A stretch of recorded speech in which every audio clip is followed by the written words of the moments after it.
عليكم ورحمة الله وبركاته. أهلا يا بنات، عاملين ايه؟ يا رب تكونوا بخير. النهاردة بقى فيديو جديد وروتين جديد ان شاء الله يعجبكم. بس كده حابة قبل ما ابدأ الفيديو حابة اقولك لو انت اول مرة تشوفي قناتي وعجبتك يا ريت تشتركي فيها وتفعلي الجرس على الكل عشان يوصلك كل فيديو جديد انا بنزله. وكمان تخشي تكتبي لي كده كومنت حلو عشان اعرف ان انت جديده واخش ارحب بيكي. يلا بقى نبدأ الفيديو بتاعنا ونسمي الله ونصلي على الرسول. اللهم صل وسلم وبارك على سيدنا محمد. النهارده بقى ايه؟ اول ما صحيت كده من النوم، اول ما صحيت من النوم قلت بقى ايه، اشوف الغسيل اللي انا ببقى نشراه من بالليل. يعني انا بغسل كل يوم بالليل عشان الميه بتبقى شديده قوي بالليل. واول ما بصحى الصبح بقوم ايه بقى، الم الغسيل كده واطبقه. فاول ما صحيت من النوم دخلت بقى لميت الغسيل وقلت بقى اطبقه معاكم كده واخلص يعني معاكم كده واشارك معاكم اليوم ان شاء الله كده بكل تفاصيله. وبس كده بقى هطبق. بص انا بقى بطبق ازاي، انا يعني بحط كل حاجة لوحدها، يعني حاجات ادم لوحدها، حاجات سجدة لوحدها، حاجات انا وجوزي لوحدها. لان حاجات سجدة وادم بحطهم في دولاب الاطفال، وحاجات انا وجوزي يعني بحطهم في الدولاب اللي هو الكبير يعني بتاع اوضه النوم الكبيره وكده.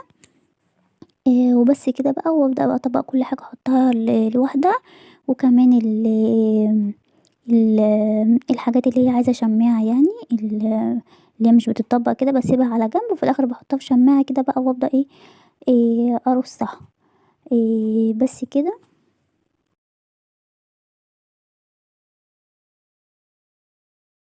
مش شرط يعني الحاجات اللي هي اللي بتاعة الخروج باحطها في الشماعة وكده واعلقها. لأ، أنا عندي في الشتا الجواكت بتبقى تقيلة أوي ومش باعرف يعني أطبقها، باطبقها واحطها عادي في الضرفة بتاعة الهدوم وكده. بس بتبقى منفوخة أوي كده وبتاخد مكان، فباحب إن أنا أحطها في الشماعة واعلقها أحسن يعني. ولما باعوزها يعني باشيلها على طول، وأحسن وبتوفر معايا مكان يعني وكده. بقى أحط كده كل حاجة مكانها. وبرضه كان في دفاية كنت غسلاها وكده طبقتها برضه وحطيتها مكانها في الضرفة بتاعتها. وهبتدي بقى احط كده كل حاجة مكانها، وكمان هدوم السجد احطها في الضرفة بتاعتها. وهدوم ادم برضه احطها في الضرفة بتاعته. واظبط بقى كده الغسيل وكده. لازم يوميا تغسلي، يعني لازم انا عن نفسي كل يوم لازم اغسل. احط دورة غسيل في الغسالة، يا اما بالليل قوي يا اما الصبح قوي. بس معظم الوقت بغسل بالليل لان المية بتبقى شديدة قوي بالليل، مفيش ضغط على المية وكده. فمعظم الناس تبقى نايمة يعني مفيش ضغط على المية فالمية بتبقى شديدة. فالغسالة اوتوماتيك عندي لازم اشغل الغسيل عليها، ولازم تكون المية تكون شديدة. ما ينفعش المية تكون ضعيفة. كذا مرة حصلت معايا والمية ضعيفة وشغلتها وباظت مني وجبنا بتوع الصيانة يعني وكده. فلازم يعني ان انا ابقى اشغل عليها المية تكون شديدة، يا اما بالليل قوي يا اما الصبح قوي، بس معظم الوقت بيكون بالليل. فانتي كده لازم يوميا لو عندك اطفال لازم يوميا تغسلي. ربنا يخلي يا رب يحفظنا يحفظ اولادنا جميعا يا رب. فبيوسخوا هدومهم وكده، فلازم كل يوم انا عن نفسي يعني لازم كل يوم بغسل. احط دورة في الغسالة يعني وكده، وهي كده غسالة اوتوماتيك فبشغل عليها واعمل اي حاجة واعمل اللي ورايا. واسيبها هي بقى مع نفسها وكده. قليل قوي يعني لما بغسل على الغسالة العادية. بس كده بقى حطيت كل حاجة مكانها ودخلت بقى على السرير. هو كان يعني متوضب يعني وكده. بس قلت بقى اطبق البطانية واعدل بقى المخدات واحط كل حاجة كده مكانها، واحط واعدل المخدات يعني وكده. وبعد كده بقى اخش اشوف هعمل ايه النهارده. هعمل اخش يعني اشوف هعمل غدا ايه بقى وكده، وعايزه اروق المطبخ وامسحه وكده بقى. خليكم معايا للاخر وطبعا الفيديو للاخر عشان يعني نتشجع كده مع بعض. بس كده بقى خلصت السرير وطبقته. هعمل بقى النهارده غدا هعمل ان شاء الله بقى مسقعه. احنا بنحب نعمل مسقعه باللحمه المفرومه. بنحب يعني ناكلها كده. ساعات بعملها عادي من غير اللحمه، بس بنحبها اكتر يعني باللحمه المفرومه وكده. اول حاجه بقى كده حله بقى حطيت فيها 3 معالق زيت كده. وكمان قطعت بصلتين فرمتهم في الكبه. وهحط بقى عليها اللحمه واسيبها بقى تتعصق. وكمان حطيت عليها يعني شفشق طماطم يعني وكده. وعصرته حطه بقى في المصفى كده وصفيته. وبعد كده بقى هبدأ انزل بيه على اللحمة المفرومة. واسيبها بقى تتسبك معاها كده بقى شوية. ونقلتها بقى العين التانية عشان اعمل قدامكم هنا بقى اللي حطيت فيها زيت. وقليت فيها البطاطس وكمان هقلي البتنجان وراها. احنا بنحب ناكلها يعني ببتنجان بس وبطاطس، مش بحب نحط فلفل. يعني بنحبها كده بس.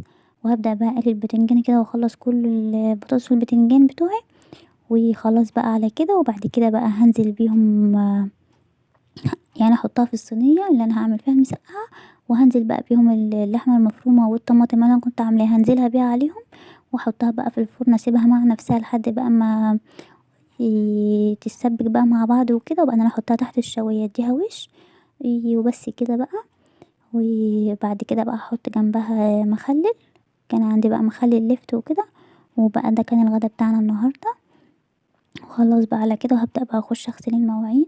قلت بقى اخلصها كده عشان اخلص منها يعني بعد الغدا على طول، ما قعدتش على حيلي. قلت اول لما يعني ما اتغدينا وخلصنا غدا وكده، قلت بقى خلاص اقوم اخلصها بالمره عشان ايه اريح من نفسي منها. انتي برضه عودي نفسك كده اول ما تخلصي الغدا بتاعك، حتى وانتي بتعملي الغدا وقفي على الحوض، وانت لو في حاجه لسه بتستوي او كده بتاخد وقت خلصي يعني ايه اللي وراكي وكده. بس كده بقى هبدأ اغسل المواعين بتاعتي كلها. عايزة اقول لكم بقى اليومين دول ساجدة وآدم تعبانين قوي. يعني داخلين في حوالي شهر كده. كحة مستمرة ليل ونهار. يعني هي في الاول كان بيجي بالليل بس بيكحوا، اللي هي الكحة الليلية دي، لكن دلوقتي لا، ليل نهار بيكحوا. والله كشفت عليهم عند كذا دكتور، يعني مش دكتور واحد بس، وكمان في المستشفى عندنا مفيش علاج جايب معاهم نتيجة خالص خالص والله. وزعلانة عليهم جدا وصعبانين عليا ومش عارفة اعمل لهم ايه. يعني العلاجات، جبت علاجات كتير قوي وخلصت. يعني انا اول مرة في حياتي اجيب علاجات وتخلص يعني كده. انا كنت بجيب في الاول علاجات وبيخفوا، واسيب مثلا نص الازازة فاضي كده، وعين بقيتها في التلاجة يعني لو بعد الشر احتجتها مثلا في حاجة تاني او كده. لكن اول مرة اخلص الازايز العلب كلها بتاعة الادوية اللي عندي خلصت. حتى البخاخات بتاعتهم جايبة لكل واحد فيهم بخاخة. آه، حتى البخاخات يعني خلاص قربت تخلص. فانا مش عارفة والله العظيم. فعلا اليومين دول الجو وحش قوي وتعب للعيال. انا بكره الشتاء عشان كده، عشان السبب ده، عشان العيال بتتعب، بتفضل تعبانة كتير قوي وما بتخفش بسهولة. والحمد لله الحمد لله على كل حال، يعني احسن من غيري بكتير الحمد لله. بس بجد انا زعلانة عليهم قوي ومش عارفة اعمل معاهم ايه. يعني على طول سوايل سوايل. بطلت اللبن خالص، بطلت البيض، الحاجات اللي هي بتزود البرد وبتزود الكحة والموز والشوكولاتة والحاجات دي اللي بسمع ناس بتقول عليها غلط، يعني بتزود يعني الكحة والبرد. بس لما سألت الدكتور يعني قال لي انتي لو بتلاحظي ان هما بيتعبوا من النوم بطليها. يعني مش مفيش حاجة في الطب اسمها ان لا الشوكولاتة بتزود الكحة او الموز بيزود الكحة، اللبن والبيض والحاجات دي بتزود البرد وكده. بيقولي لا مفيش حاجة اسمها كده. انتي اكلي كل حاجة، بس لو لقيتي الموضوع زاد معاه لا امنعي بقى، امنعي الاكله ديت اللي هي بتزود معاه، واعرفي ان بعد كده ان هي بتزود معاه الكحه او البرد ايا كان، وبطليها. بس انا مبطله اساسا من غير، يعني لما حد بيقول لي ده بيزود الكحه او ده بيزود البرد، انا مبطله من نفسي اساسا. يعني مش مستنيه ان انا اجرب وارجع اقول لا ايه ده ده زاد تعب منه طب على ايه. لا، انا ابطل فتره معينه لحد ما يخفوا وربنا يشفيهم ويبعد عنهم التعب، وبعد كده ابدا ارجع تاني للحاجه دي. بس والله مش راضيين يخفوا خالص ومش عارفه والله اعمل ايه. انا بفكر اروح تاني لدكتور تاني، يعني سمعت عنه ان هو كويس وكده، فبفكر اروح له. مع انهم راحوا لكذا دكتور والعلاجات مش جايبه اي نتيجه، فبفكر اروح له بكره كده ولا حاجه، لان هم مش مرتاحين. انا كل يوم هقول ايه الصبح بكره ان شاء الله هيبقوا كويسين وهيصحوا، لا لا الاقي بيزيد الموضوع بيزيد، وكمان بالذات مع ادم يعني تعبان قوي، لان هو اصلا من صغره لما اتولد وكده كان بيتعب بصدره كتير وبيعمل جلسات على صدره وكده عشان صدره يعني. فتعبان جدا وكل يشوفوا له مال عامل كده ليه خس قوي. مش هو ده مش طبيعته. منع الاكل كله بيقول لي، يعني في اللي بيقول لي هو ممكن يكون بيطلع ضرس او حاجه، بس انا مش شايفاه بيطلع حاجه. انا شايفه ان هو تعبان قوي وبجد زعلانه عليه. فربنا يشفيهم يا رب ويبعد عنهم كل حاجه وحشه. إيه فبجد انا بحبش الشتا عشان كده، والله بحب الشتا عشان التعب ده. فربنا يشفيهم يا رب ويبعد عنهم كل حاجه وحشه. على فكره انا ابتديت برضو ناخد منهم الدور دوت، لان انا حاسه ان زوري ابتدى يوجعني وكده، حاسه ان داخل لي برضو دور برد، فحاسه ان عشان كده لو تلاحظوا صوتي متغير شويه. فحاسة ان انا هبتدي اخد منهم الدور التعب وكده، ربنا يسترها يا رب. بس كده بقى انا عايزة اقولكم انا عملت ايه. انا خلصت بقى المواعين وكمان مسكت البوتاجاز غسلته، وكمان بقى مسكت الرخامة برضو لمعتها وشلت كده كل حاجة من عليها، وكمان بقى كنست المطبخ ومسحته.